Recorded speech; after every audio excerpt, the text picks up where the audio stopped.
Hey class, welcome to Chapter 9, Section 3, the War of 1812, and a number of the events that surrounded the War of 1812. This time period begins with a brand new president.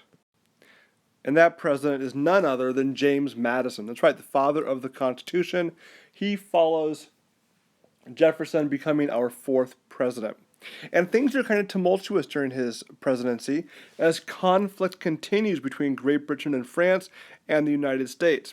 If you recall, the Embargo Act of 1807 passed by Jefferson stopped trade with both Britain and France.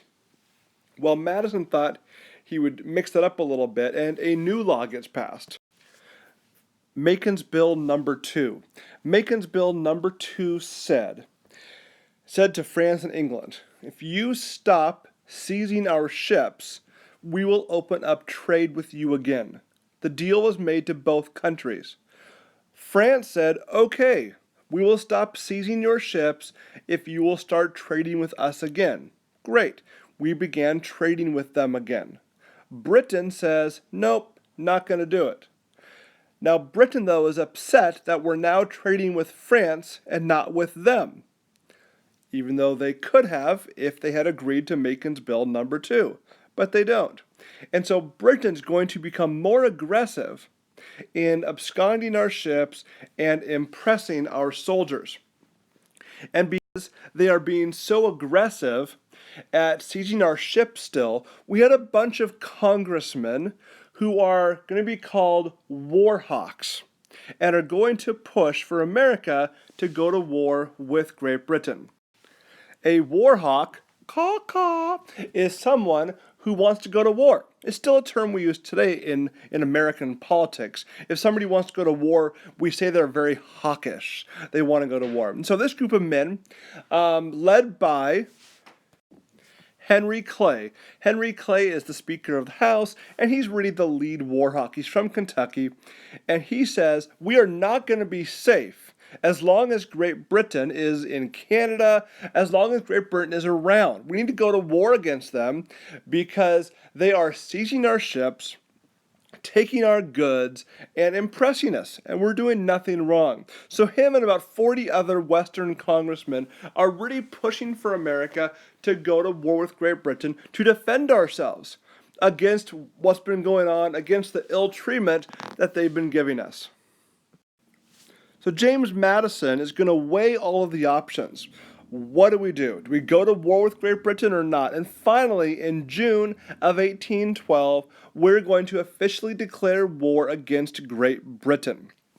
And this war is going to last 2.5 years. And again, it's over these sailing rights and Britain's abuse of us. Well, America's pretty weak when this thing starts off. There's only 6,700 men in the army. He called up different state militias to help us out. He tries to reorganize to get more men enlisted. Slow going at first, but America will be ready as always to go to war.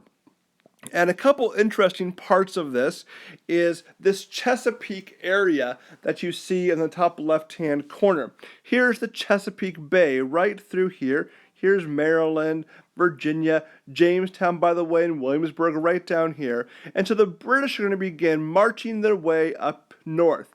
They're actually going to hit Washington, D.C. right in here. We'll talk about them in a second. And then to go up a little bit further. And fortunately, a key battle in Baltimore is going to prevent the British from going any further. And Baltimore is defended by Fort Mchenry right here. It's one of our stops on the trip. And Fort Mchenry guards the coastline. You can see how the cannons here firing out over the bay, guarding Baltimore. And it's this very strategic location that's going to be one of the top ways that the Americans are going to stop the British from further advancing against us. And one really cool story about the War of 1812 and the battle at Fort McHenry is a story about a man named Francis Scott Key. Francis Scott Key, some of you are starting to think, I've heard that name before. Well, Francis Scott Key is a lawyer, and he has come to help get an American soldier out of captivity that the British were holding. this soldier was located out in one of these ships, these British ships out in the water. And so Francis Scott Key goes out to this ship, and he's negotiating a treaty, or not a treaty, but a release of this soldier. Well, while he's out there on this boat, it's the heaviest bombardment of Fort McHenry during the entire war. And he's kind of stuck underneath, and shots keep firing and firing all night long. And then come the morning time, Francis Scott Key goes up on the deck of the boat, and he sees the flag, the American flag, still flying at Fort McHenry. And he began to write the Star-Spangled Banner. Oh, say can you see by the dawn's early light, you get the song. And he sees the flag still flying, and right then he's going to write a poem entitled In Defense of Fort McHenry that becomes our Star-Spangled Banner, our national anthem.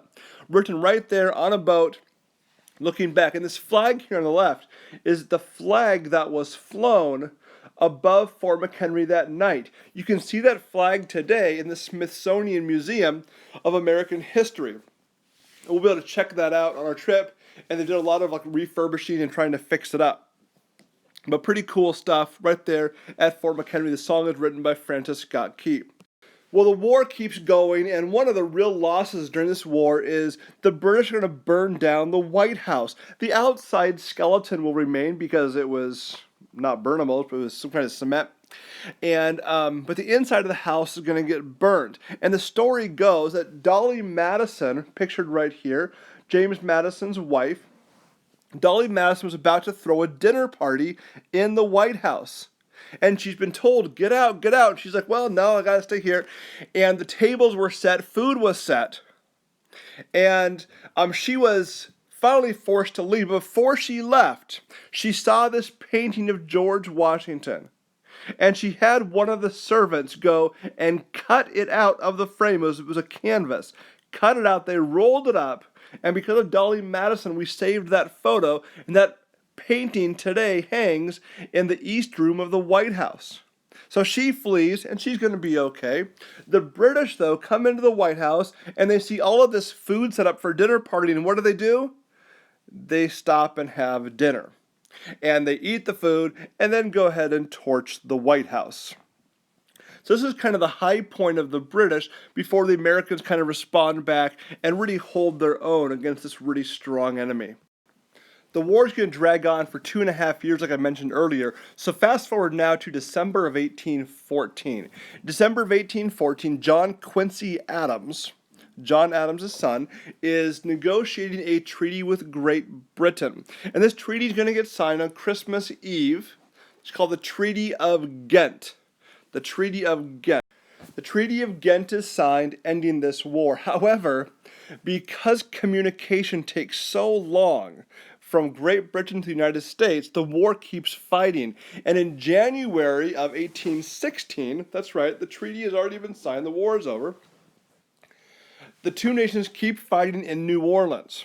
And America's going to win this battle behind the really strong leadership of Andrew Jackson, who's going to help lead this. It really puts him on the map nationally. So the war is over. America has held its own against a strong nation. Britain's going to stop seizing our ships. So it's really a victory for America. It's the War of 1812. Some have even called it the Second War for Independence. We beat Britain again. We showed them the first time we beat you wasn't a fluke or an accident, but it was legit. So a number of outcomes from this war. One, a number of new American heroes, Andrew Jackson and William Henry Harrison, both phenomenal generals during this war and helped lead America, and they really become pretty famous. Secondly, it gains respect from around the world from other nations. America shows that it is tough, it can hold its own, and we excel.